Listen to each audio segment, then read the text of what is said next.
I am not a historian, but neither are you. So, how about we the people learn this stuff together? Welcome to US 101. Oh, I know that song. I mean, I don't know the words, but I know that song. Does anybody know the words to this song, actually?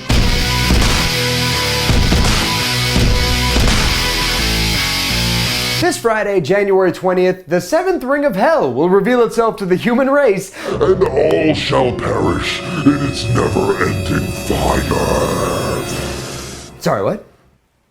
Nope, sorry about that. It's just a mix-up on the dates. I apologize. It's just Trump's inauguration day on Friday. But you know what? I'm not going to talk about Trump today. Not going to do it. Instead, I want to focus our attention on the actual inauguration ceremony itself, which started out as a way to simply induct someone into the office of president, has now become a major highlight of American politics. The very first presidential inauguration ceremony took place on April 30th, 1789. George Washington, standing on the balcony of Federal Hall in New York City, recited an oath that our founding fathers put in the Constitution that you can find in Article 2, Section 1, Clause 8. I do solemnly swear that I will faithfully execute the office of President of the United States and will, to the best of my ability, preserve, protect, and defend the Constitution of the United States. Now you'll notice that the words, "So help me God," don't end the oath, because that's not the way they originally wrote it. In fact, it was Washington that added the words, "So help me God," after he finished reciting the oath for the very first time. And then from 1793 up until 1937, all inaugurations took place on March 4th. And the reason for that was because back in the day, there was no modern technology, which meant it took a little while longer to tabulate all the votes that came in on election day. But that date changed in 1933 when Congress ratified the 20th Amendment, which pushed Inauguration Day back from March 4 to January 20th. And the first president to be inaugurated on January 20th was Franklin Delano Roosevelt. Also, the first president to have his inauguration in Washington, D.C., Thomas Jefferson. Washington was inaugurated in New York City and then later in Philadelphia for a second term, and John Adams was inaugurated in Philadelphia for his first and only term. And Jefferson didn't only start the tradition of being inaugurated in Washington, D.C., but he also kicked off the tradition of the president parading down Pennsylvania Avenue from the Capitol building to the White House. He first did this in his second term in 1805. And parades, for the most part, usually signify that there's something to celebrate. And what's another way to celebrate?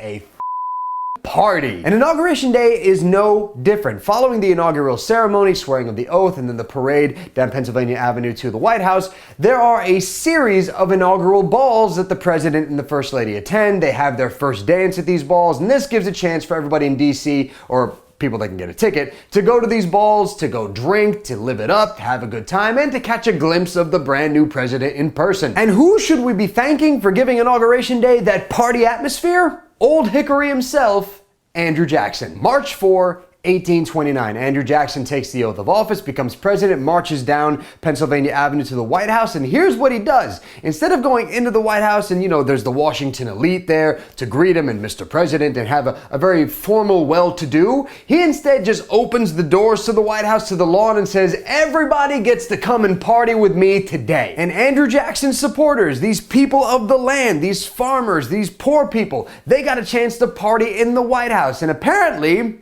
they got quite rowdy and quite drunk. It's said that so many of Andrew Jackson's supporters made it into the White House that when they got in there, they were tracking mud on the carpets, they were climbing on furniture, they were drinking for free. They just wanted to press the hand of Andrew Jackson, and at the same time, there was also a couple drunken fistfights happening. They were breaking crystal, they were breaking china, several $1,000s worth of damage in the old White House. Now, Jackson apparently became so overwhelmed by the amount of people that were there, he allegedly left his own party. He ducked out of a side entrance and went off to Alexandria, Virginia to go and stay in a hotel for the night. Meanwhile, all the crazy rowdy drunks that were still partying at the White House without the president eventually left the White House because they were lured onto the front lawn with liquor and with punch. And not to mention, Jackson was also the first president to have his inauguration held on the eastern portico of the Capitol building. And all presidents would have their inaugurations on the eastern portico of the Capitol building until 1981, when Ronald Reagan was inaugurated, and he wanted to have his inauguration inauguration on the western side, facing the National Mall. Now, the urban legend is because he wanted to face west, face his home state of California, but in all honesty, the guy was an actor, the guy was a showman. He knew, if I want to get more people to come to the inauguration, you face west, because that's the National Mall. There's just tons of grass that extend in that direction. That's where you want to have the people standing, not the eastern side. Now, here's the thing. While the majority of inaugurations have taken place at the Capitol building, some of them have happened in rather unexpected places, all due to, you guessed it, death. John Tyler, for example, held his inauguration at Brown's Indian Queen Hotel in Washington, D.C. in April of 1841, following the death of his predecessor, William Henry Harrison. Andrew Johnson was inaugurated at the Kirkwood House in Washington, D.C., following the death of Abraham Lincoln. It's also said that Andrew Johnson apparently got really, really drunk the night before he was inaugurated, so that when he actually showed up to his ceremony, he was just a sloppy mess. But then that guy is a bit of a sloppy mess overall, so it fits. Chester A. Arthur was inaugurated on Lexington Avenue in New York City following the death of his predecessor,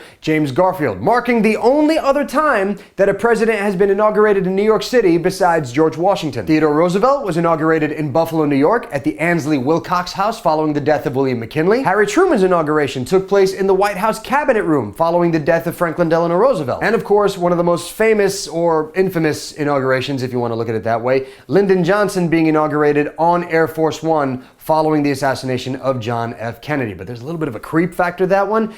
Lyndon Johnson got inaugurated on Air Force One with JFK's coffin on the plane.